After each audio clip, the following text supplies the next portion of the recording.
ও পাহাড়ি ও আদিবাসী ও বাঙালি, এই ভেদাভেদ তো ছিল না। গুলির মুখে মুখে সবাই বুক পেতে দিয়েছি। তাহলে অভ্যুত্থানের পর এই বাংলাদেশে কারা বিভাজনের রাজনীতি তৈরি করলো? ওই যে প্রবাদ শুনেছেন যে চোরে চোরে মাস্তুতো ভাই, ওই যে মাস্তুতো ভাইরা ভারতের দিল্লিতে বসে নরেন্দ্র মোদী যে রাজনীতি করেন, তার পাল্টা রাজনীতি যদি বাংলাদেশে আপনারা করতে চান, সাম্প্রদায়িক বিভাজন করতে চান, তার দাঁত ভাঙা জবাব এদেশের মানুষ দেবে। দেখুন বন্ধুগণ, এই যে বিভাজনটা, আমাদের এখানে মাজারের উপর হামলা হলো, পাহাড়ে হামলা হলো, আমাদের এখানে ওই যে হিন্দু বাড়িগুলোতে হামলা, সেটা খুব প্রায়ণ না। ভারতীয় মিডিয়া যেভাবে নির্লজ্জ মিথ্যাচার করে এবং কি ধৃষ্টতা এদের দেখুন। একটা স্বাধীন সার্বভৌম সেই দেশে ওই যে শান্তিরক্ষা মিশনের যে সৈন্য পাঠানোর যে উদ্ধত্ত যে মমতা ব্যানার্জি দেখিয়েছে সংসদে বসে, আমরা মনে করি এই মমতা ব্যানার্জিকে তার এই অধ্যত্বপূর্ণ মন্তব্যের জন্য ক্ষমা চাইতে হবে। এটা ভুলে যাবেন না, এটা ৭১-এর মুক্তিযুদ্ধের মধ্য দিয়ে একটা স্বাধীন সার্বভৌম রাষ্ট্রের বাসিন্দা আমরা। আমাদের দেশের অভ্যন্তরীণ সমস্যা আমাদের দেশের জনগণ মোকাবেলা করবে।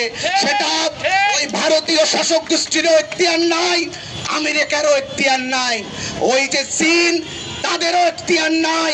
তো ফলে আমরা যেটা বলতে চাই যে বাংলাদেশের অভ্যন্তরীণ বিষয় নিয়ে, বাংলাদেশের স্বাধীনতা নিয়ে, সার্বভৌমত্ব নিয়ে সাম্রাজ্যবাদী যে গোষ্ঠীরা, তাদের জন্য তো এটা আপনারা জানেন, তাদের জন্য এটা সুবিধা। মানুষ যদি বিভাজিত হয়, মানুষ যদি দ্বন্দ্বে লিপ্ত থাকে, তার জুলুম করা সহজ।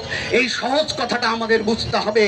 আমাদের রিক্সাওয়ালা ভাইয়ের পেটে যখন লাথি মারে, আমাদের শ্রমিকের বুকে যখন গুলি চলে, আমাদের কৃষকের যখন ফসলের ন্যায্য মূল্য পাই না, তখন আমাদের বুঝতে হবে যে আমাদের সবার সংকটের কারণ এক।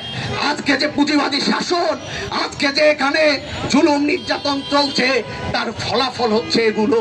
তাহলে শত্রু চিন্তা হবে যেমন, তেমনি ভারত বিরোধিতাও আমাদেরকে বুঝতে হবে। আজকে ভারত বিরোধিতা মানে বুঝতে হবে যে আমি রামপালে তাপ বিদ্যুৎ কেন্দ্র চাই না।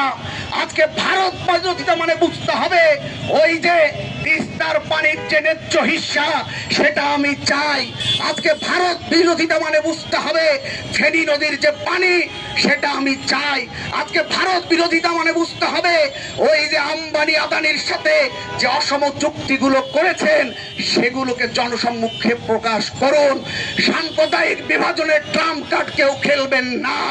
সাম্প্রদায়িকতা এটা হচ্ছে মানুষকে একটা উত্তেজিত করার একটা পন্থা। আপনারা মাথা ঠান্ডা করে ভাবুন যে এই যে সমস্ত দাবি নিয়ে আমাদের বিরোধিতা করতে হবে, যে ভারত সহ আমেরিকা সহ সমস্ত সাম্রাজ্যবাদী দেশের সাথে যে অসম চুক্তিগুলো হয়েছে, সেই অসম চুক্তিগুলো জনসম্মুখে প্রকাশ করার দাবি করতে হবে। আজকে ভারতের সাথে সম্পাদিত অসমত চুক্তিগুলোর বাতিলের বিরোধিতা করাই হচ্ছে প্রকৃত হচ্ছে ভারত বিরোধিতা। বন্ধুগণ, এইভাবে যদি আমরা না বুঝি, তাহলে আমরা ওই ৭১-এ ঠকেছি, আমরা ৯০-এ ঠকেছি, আমরা ২০২৪-এ সত্যে চাই না। আমাদের যে সচেতন সংগ্রাম, আমাদেরকে যে ঐক্যবদ্ধ করেছিল, বিভাজন ভুলিয়ে দিয়েছিল, সেই ঐক্যবদ্ধ সংগ্রাম আমাদের জারি রাখতে হবে।